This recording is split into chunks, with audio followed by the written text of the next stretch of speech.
Hey, I'm Lizzie Mash from themovingmama.com, and today we're going to talk about how to discipline a child.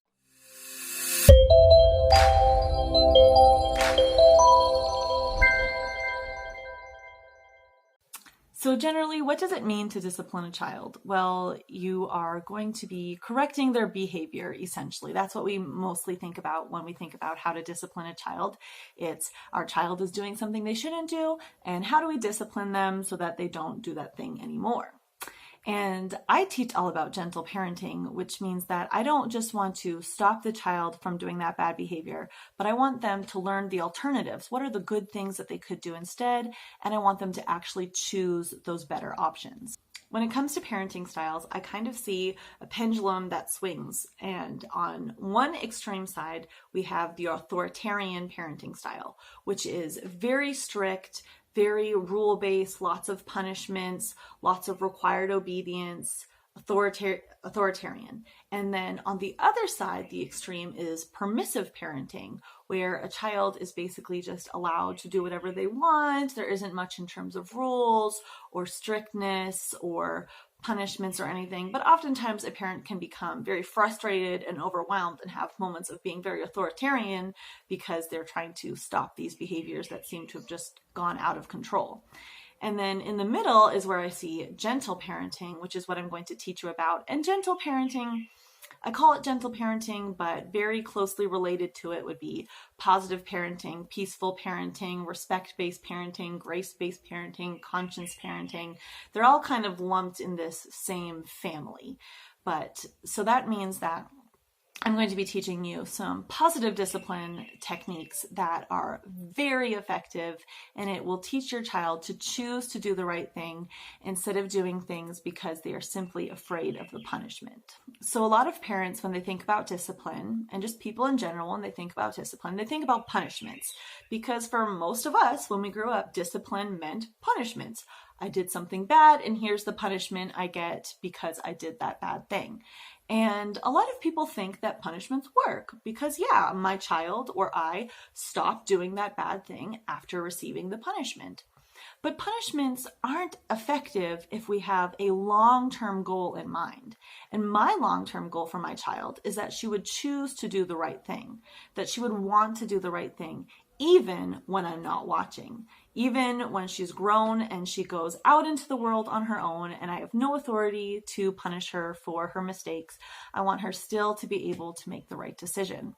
So if you use punishments, lots of times the child might seem like they are being obedient, and they are in their actions, but the heart is just that they are afraid of the punishment. They want to avoid the punishment, which means sometimes children end up disobeying when you're not watching, when they think that they can get away with it and that they won't be punished for their actions. Or oftentimes as teenagers, when they feel that you have less authority over them, they can start acting out even more. So do punishments work? I would say no. Punishments are not an effective strategy to discipline. So punishments meaning spanking a child or saying you have to go clean your room because you did this and this, or no more TV, those kinds of things are punishments, and I say they don't work. So what are things that do work? What are some effective strategies? Well, that's what I'm going to share with you. 8 tips, 8 discipline strategies that work great. So the first discipline strategy I'm going to suggest is natural consequences. So natural consequences are gentle parenting's closest relative to punishments, basically, but it's just allowing the natural consequences of what your child has done to play out so that your child can see what the real consequences are for their actions. So this would mean, say your child hit their sibling. Instead of punishing them for that, you would point out the natural consequence. So one of the natural consequences is your sibling is in pain. Another one might be that your sibling doesn't want to play with you for the rest of the day because you broke their trust. These are natural consequences to real life actions, whereas punishments are something that as the adult we put that on the child. And I do talk about that more, especially on Instagram. So you can follow me at lizzie.gentleparenting on Instagram, because I have a whole thing about natural consequences in my highlights, and I talk about it in my posts as well, because it is sometimes a complicated concept to wrap your mind around. But natural consequences are really helpful because it'll start to give your child the right motivation to do the right thing, because they will understand the natural consequences for their actions, which means even when they grow up and they move out of our house, they'll still understand the natural consequences of their actions. So if they show up late to work, if they are mean to their friend, if they don't call and make a dentist appointment, those things all have natural consequences, and your child will be able to understand that. The next tip for disciplining your child is to use redirection. So we use this a lot with toddlers, but it can work with older children as well. Basically, they're doing something they shouldn't be doing, and we want to redirect them to give them something they can be doing. Often find something that's related to what it is they're doing. Maybe they're using the scissors and they're trying to cut something they're not supposed to cut. Redirect them to something they are allowed to cut. So this just helps so that you're giving your child something to do that they actually want to do, and you're just correcting the part of the behavior that's wrong. The desire to cut things wasn't wrong if there's something they're allowed to cut. So you're correcting the very specific behavior and just adjusting it a bit so that it's appropriate for everyone. Okay, and the next tip for disciplining your child is to use positive encouragement. So this is kind of a way to prevent future nonsense, but what you want to do is basically encourage your child when you see that they did make the right decision, because it feels really good to be encouraged for doing good, and that will help your child to make a good choice next time as well.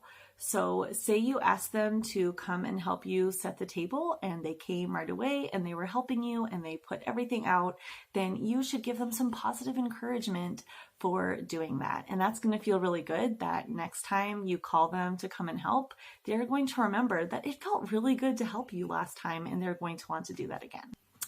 Another way to discipline your child, which is actually a prevention strategy, is to give your child more responsibility. When your child has responsibility, it kind of changes the way that they see things in the home and the way that they do things, because when you give them responsibility, it shows that you trust them, you have faith in them, that you see them as being a little bit more mature now than they were before. And this feels good and exciting and encouraging for your child.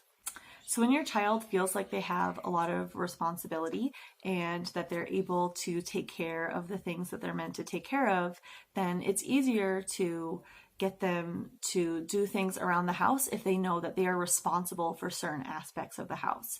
So if they're responsible for the dishwasher, or if they're responsible for keeping a certain area of the house clean, anything like that. So mostly to do with chores, but it is really helpful for your child.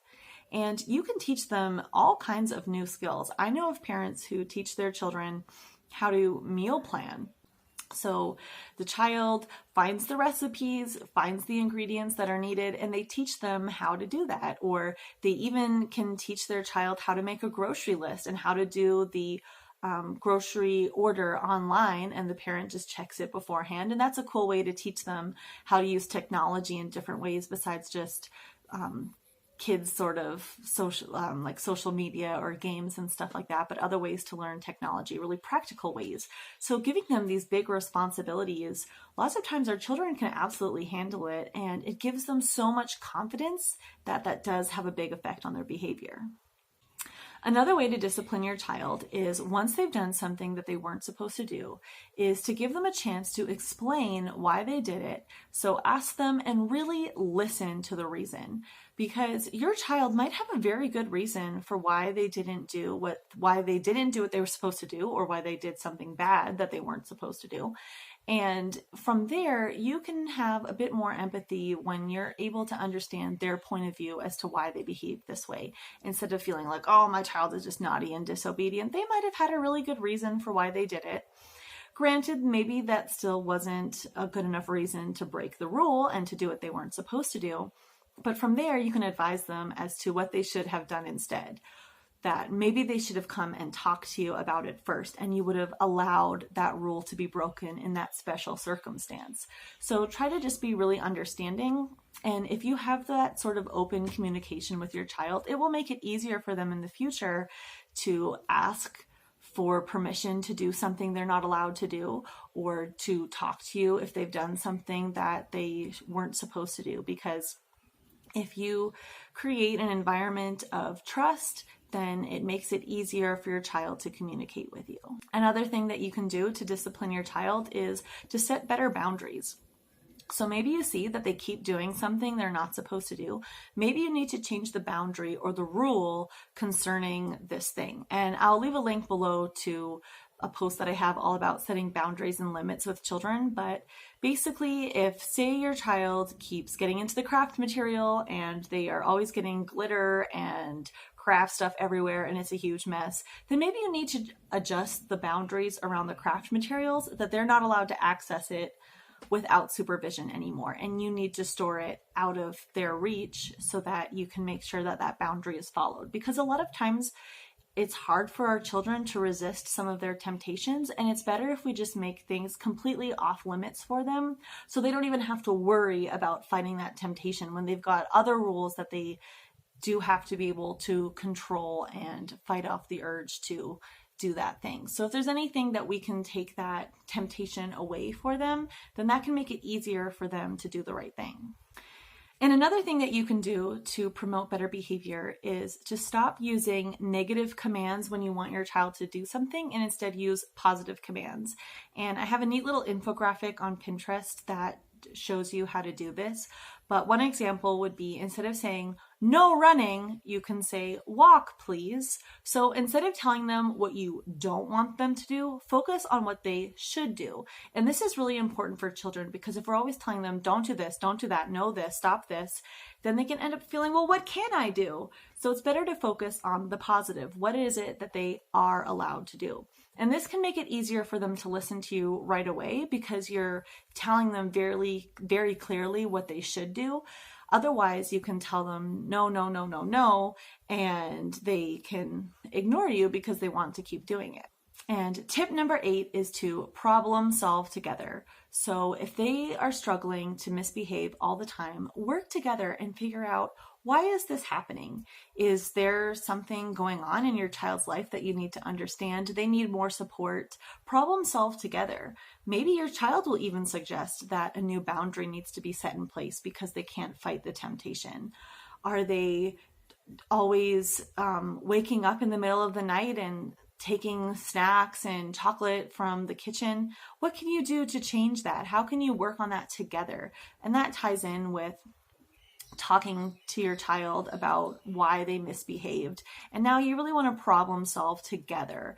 And including your child in the problem solving is really important, because sometimes we can think that we know the best way to solve this problem of their misbehavior.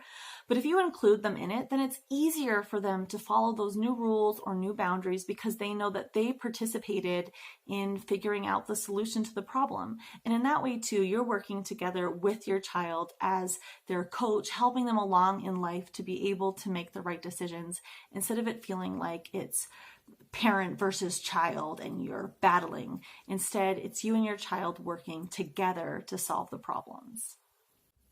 So those are my 8 tips on how to discipline a child. But surprise, I have a bonus 9th tip. So my final tip, which a lot of parents have seen success with, is to follow through with what you've asked your child to do as soon as you've asked them to do it. So if you ask them to go and do something and they don't do it, instead of repeating yourself over and over and over, physically go over to your child and assist them in going and doing that thing. And when you're consistent like this, they will know that there is no point in not listening to you. Otherwise, you're going to come and make them do that thing, basically. So this can be really helpful to get your child to do what you've asked and to listen the first time, instead of repeating yourself over and over and over and feeling like you're going crazy. So I hope that these tips have been helpful for you. Definitely, if you want to learn more about gentle parenting, sign up for my free course, Gentle Foundations for Parenting, where I basically teach you all of the basics of gentle parenting, because this is a really different strategy than most of us are used to. The way that we grew up was really different than this. So if you want to learn how to use gentle parenting in your home to use more strategies like this, click the link below and sign up for Gentle Foundations for Parenting so I can teach you even more about how to discipline with love and respect. So just remember, stay calm, stay patient, stay gentle, stay respectful, and it will make a really big difference in your home.